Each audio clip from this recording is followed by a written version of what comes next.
NFC side of things, this San Francisco offense, pretty apparent what they want to do. They want to run the ball, establish it, grind you down, and then maybe try and hit one down the field.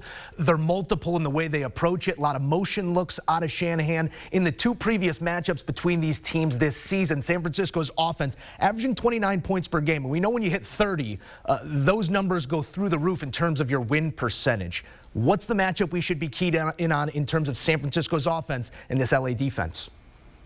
Well, I think it's pretty simple. We know what the 49ers want to do. They want to run the ball. And if they can run the ball, it takes the pressure off Jimmy Garoppolo. And in 2 games against the Rams, they have 87.5 more average yards per per game, rushing yards per game than the Rams. That tells you they've been the more physical team. They've pushed them around. They've dominated running the football, and they want to do that again here.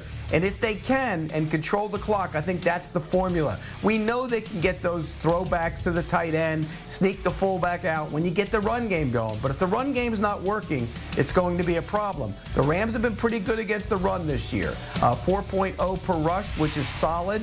But the 49ers have run on them, and they do it differently. They get that wide zone going, and it's going to be a trouble, I think, for the Rams to contain it. And it could be any of 5 guys to touch it in the run game, so it makes it really hard to defend the way Kyle Shanahan wants to deploy that offense. Other side of that coin, we know what the LA offense wants to do. They have established the run. The return of Cam Akers has been illuminating. Now, he did put the ball on the ground a couple times a week ago, but run game's gotten stronger, and that's really opened things up in the deep passing game as well. Odell looks to be clicking. We know what Cooper Kupp brings to the game. What is this LA offense trying to do, and how does this stout defense for San Francisco slow them?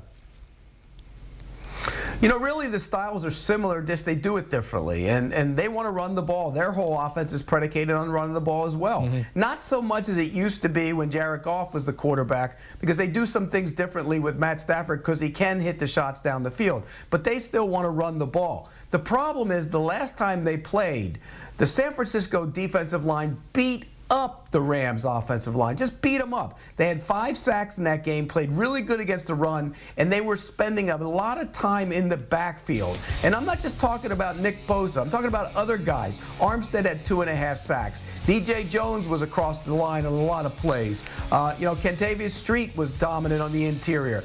They can get after the quarterback as well, and I think that's the matchup that will decide this game.